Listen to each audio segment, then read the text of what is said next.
Hello everyone, today I'm continuing on my quest to get my watercolor tubes organized.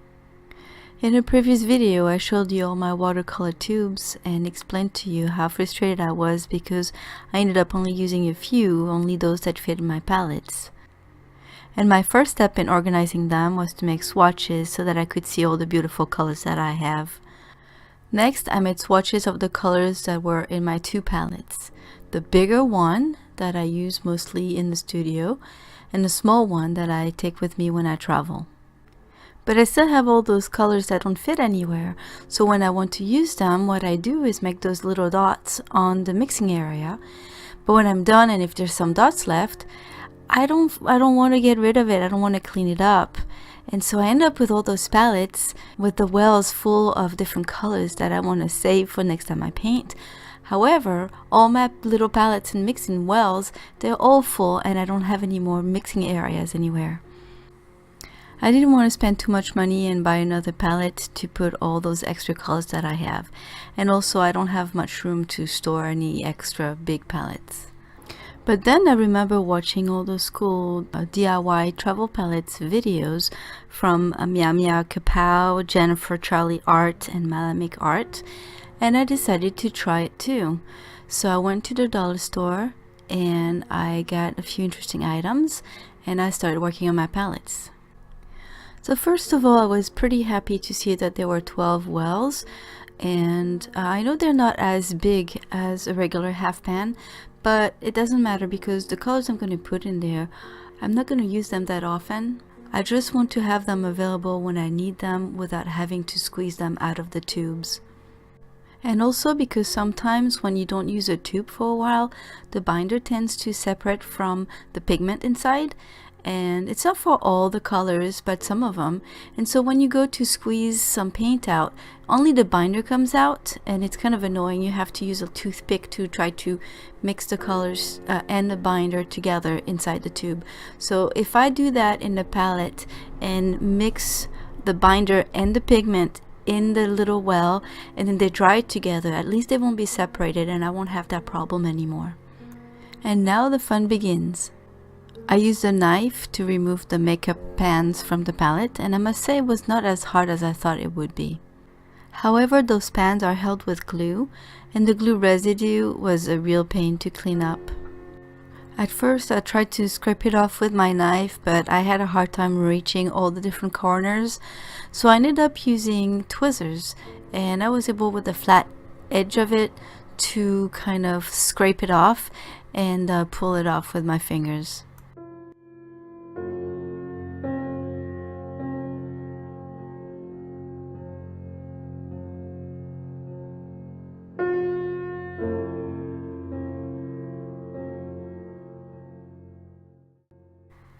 When most of the glue residue was gone, I used some rubbing alcohol to soak the wells, and then I used some Q-tips to clean the rest.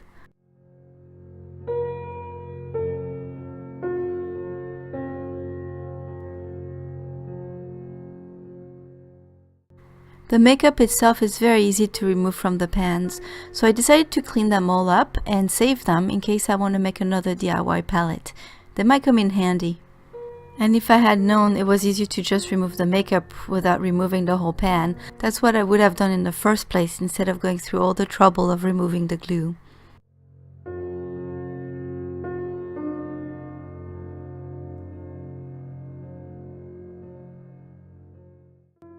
Now that I have a clean palette, I need to remove the logo on top of it. So I used some nail polish remover, and with a Q-tip I tried to remove it, but it only came off partially.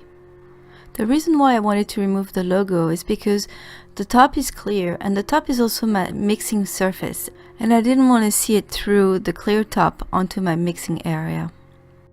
After spending quite some time scrubbing with the nail polish and some Q-tips and paper towels, that logo still wouldn't come off, so I had to try something else.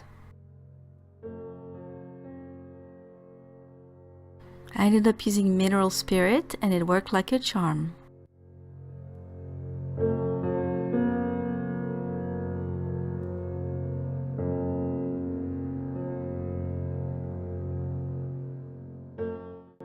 Then I cut two pieces out of a light watercolor paper. One will go at the bottom of the palette with the paint swatches, and the other one will be taped on top of the palette so that I can see it through the clear top, and I'll have a white mixing area rather than a transparent one. It'll be easier to see the actual colors of the paint.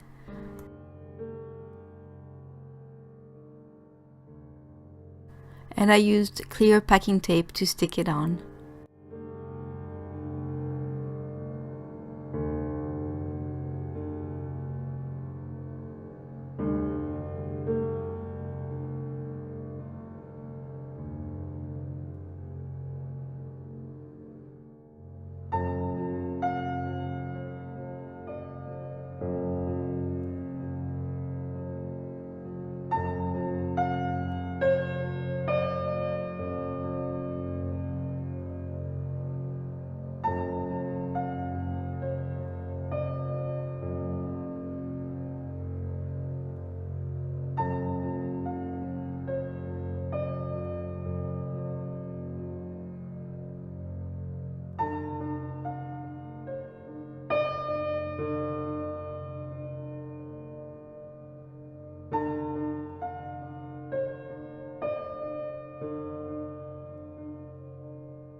Okay, so now it's really the fun part. I get to choose all the colors to put in my palette.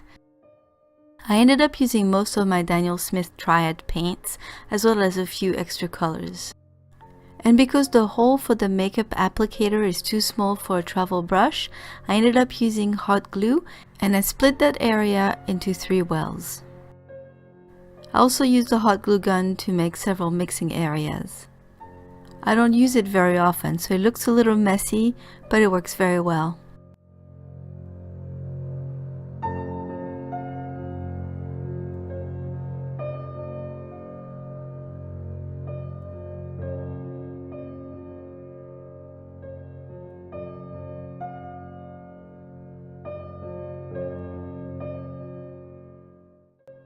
When I put the paints in the pans, I found all sorts of different consistencies. Some were softer, some were very runny, some were really gooey, and for some, the binder had separated from the pigments. So I used some toothpicks to stir them and try to spread them in the pans evenly.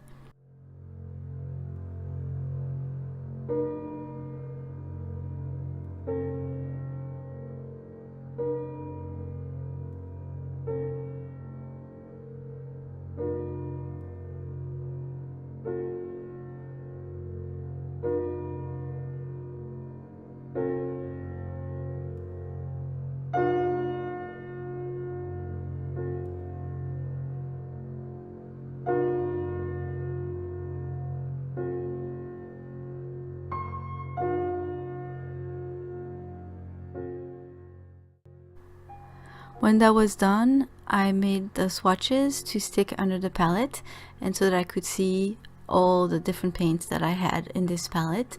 And I must say I should have waited till it was all dry, because since all the paints had different consistencies, they all started drying differently. And it was hard to get some pigments from the paints that had a soft film on them. While the paint from the first palette started drying, I decided to try and make a second palette for the rest of my paint. And this time I went for the easy way. I decided to leave the metal pans in the palette and only remove the makeup. So in the end, I only had to clean up the leftover makeup in the pans. And that saved me a lot of time and frustration.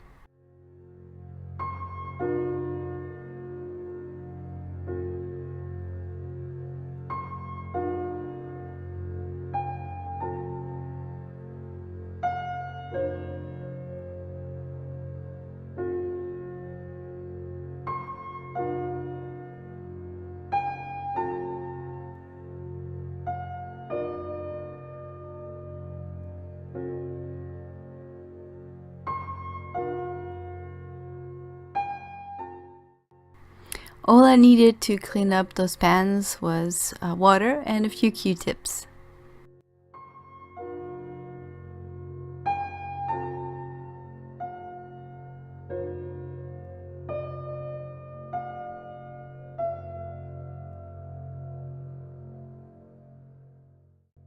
For the logo on top of the lid, I decided to go straight with the mineral spirit, but it didn't work.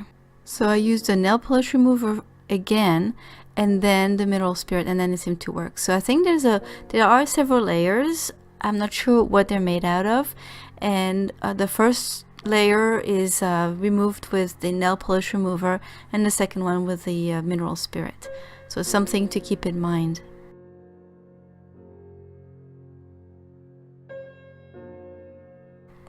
I wanted to embellish the top of those two palettes and also know which one was which.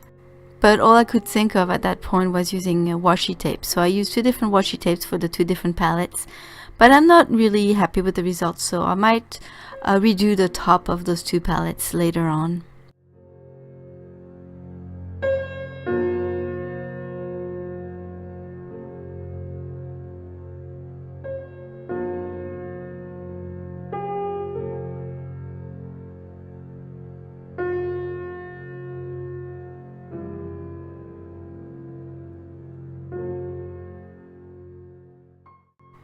I used glue and some packing tape to stick the color swatches onto the bottom of the palette. Now you need to be very careful. This is my second palette and I waited 24 hours before I put the swatches on this one. For the first palette, I did it a little bit too early. The surface of the paint was dry, so I thought I could do it, but I ended up with a big mess. So when I was looking for the palettes at the dollar store, I also found this cool plastic makeup bag, and I thought it would be pretty handy to carry all the watercolor supplies that I need. That's all I've got for you today. Thank you all for watching. I'll see you soon. Bye bye.